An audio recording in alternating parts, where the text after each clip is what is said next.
ഞാൻ ഏകദേശം ഒരു 15 വർഷത്തോളം ഞാൻ ഇന്ത്യൻ ആർമിയിലാണ്. നമ്മുടെ ഇന്ത്യയുടെ ലോകശക്തിയായിട്ടുള്ള ഒരു വൻ ശക്തിയായിട്ടുള്ള ഒരു ആർമി ഫോഴ്സിൽ ഞാൻ വർക്ക് ചെയ്തതാണ്. ഞാൻ ഒളിമ്പ്യൻ ആവാൻ കാരണം എന്ന് വെച്ച് കഴിഞ്ഞാൽ ഇന്ത്യൻ ആർമിയാണ് എന്നെ ഇത്രയും ഈ ഒരു ലെവലിലെത്തിയത്. അത് കഴിഞ്ഞ ശേഷം ഞാൻ എൻ്റെ സ്പോർട്സ് കാരിയർ കഴിഞ്ഞ ശേഷം ഞാൻ നമ്മുടെ സെൻട്രൽ മിനിസ്റ്റർ ഓർഡർ ഇട്ടിട്ട് ഒളിമ്പ്യന്മാരെ സായിലോട്ട് ഡയറക്റ്റ് സായിലോട്ട് അപ്പോയിൻമെൻറ്റ് ചെയ്ത് ആ ബാച്ചിൽ 2013 ഞാൻ സായിൽ ജോയിൻ ചെയ്യുന്നത്.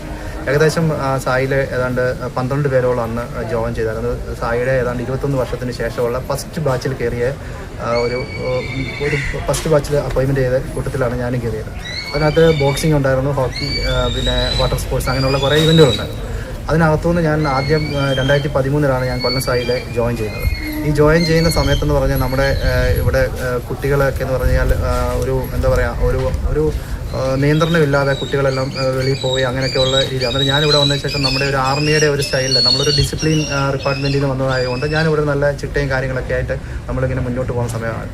ആ സമയത്തും ഇതിൻ്റെ ഇവിടെ ഒരു മെയിൻ പ്രശ്നം എന്ന് വെച്ച് കഴിഞ്ഞാൽ ഇവിടുത്തെ കോച്ചേഴ്സ് എന്ന് പറഞ്ഞു കഴിഞ്ഞാൽ ഇപ്പോൾ എൻ്റെ കോച്ചിന് ഗോൾഡ് വരുന്നു, അന്നേരം മറ്റുള്ള കോച്ചിന് വരുന്നില്ല എന്നൊക്കെയുള്ള രീതിയിൽ നമ്മുടെ കോച്ചിന് ഇപ്പം നമ്മുടെ ഇവിടുത്തെ സെൻട്രൽ ഇൻചാർജ് തന്നെ എന്ന് പറഞ്ഞാൽ ഹോക്കിയുടെ കോച്ചാണ്. അതായത് ഈ ഹോക്കി എന്ന് പറയുമ്പം ഇതിൻ്റെ നമ്മുടെ കേരളത്തിൽ നിന്ന് പോകുമ്പം ഒരു നാഷണൽ മീറ്റിന് പോകുമ്പോൾ എന്ന് പറഞ്ഞാൽ ഒരു മെഡൽ വരാറില്ല, ഒരു നാഷണൽ പാർട്ടിസിപ്പേഷനാണ്. അതൊരു ഈ പാർട്ടിസിപ്പേഷൻ എന്ന് മാത്രമേ എഴുതാറുള്ളൂ. അന്നേരം ഈ പറഞ്ഞ മാതിരി ഒരു മെഡലെന്ന് എഴുതാൻ പറ്റില്ല. അന്നേരം ഇന്ന് നമ്മുടെ കൊല്ലത്തായി എന്ന് പറഞ്ഞു കഴിഞ്ഞാൽ ഏറ്റവും കൂടുതൽ എന്ന് പറഞ്ഞാൽ ഏതാണ്ട് നമ്മുടെ ഭായിമാരാണ്.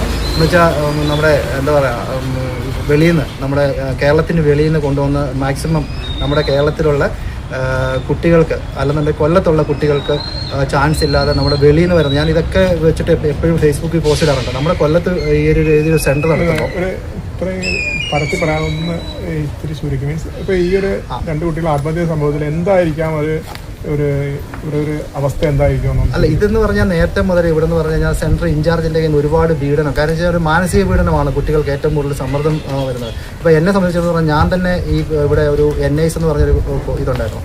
അത് നമ്മുടെ ഒരു കോച്ചിങ് ട്രെയിനിങ്ങാണ്, ഒരു കോഴ്സാണ്.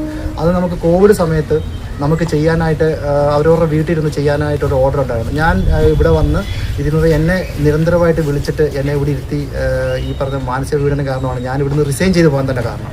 പിന്നെ അതേമാതിരി തന്നെ ഇവിടുത്തെ ഒരു സ്റ്റാഫ് ആ കോവിഡ് സമയത്ത് അവർക്കും ഇതേമാതിരി മാനസിക പീഡനം കാരണം അവരും ഇതേമാതിരി സൂയിസൈഡ് ചെയ്യുമായിരുന്നു.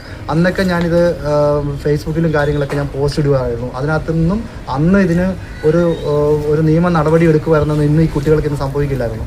കുട്ടികളെ മാനസികമായിട്ട് വിളിച്ചിരുത്തിയിട്ട് ഇതാണ്ട് സ്വന്തം വീട്ടിൽ നിന്ന് കൊണ്ടുവന്ന് ഫുഡ് കൊടുക്കുന്ന മാതിരിയാണ്, നീക്ക് ഇത്രയും ഫുഡ് കഴിക്കുന്നുണ്ടോ എന്നൊക്കെയുള്ള കാര്യം. അതൊരു സെൻട്രൽ ഗവൺമെൻറ് കൊടുക്കുന്ന ഫുഡുകളാണ്.